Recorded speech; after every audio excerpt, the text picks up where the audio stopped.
Hi friends, I am Tilak. You're watching Tech May Be Unique, and today we're going to see how to insert a rupee currency symbol on your WPO's presentation on your mobile phone. And if you are new to this channel, make sure to click on subscribe button below. We just quickly move on to the video. So how to insert a rupee symbol or rupee currency symbol on your WPO's presentation mobile. So for inserting the symbol, just tap show and just click on this icon. But if you are just going inside the insert option, you can't find the insert symbol option here because there is no option in the mobile version. So instead of that, you can just use your keyboard as an alternative. Here I just using the Google keyboard. You can just download it directly from the Play Store. So here you just first of all just use your keyboard, click on this number section first, and then you just need to long press on the dollar symbol. So you have this pop-up, and here you just swipe to the rupee symbol.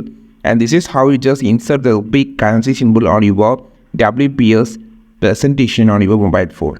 So if you're having any comment out about this mobile version WPS presentation, you just comment below. I will make a video about it, and we will meet on the next video with a super valuable content. This is Tilak signing off from Tech May Be Unique. Have a wonderful and beautiful day.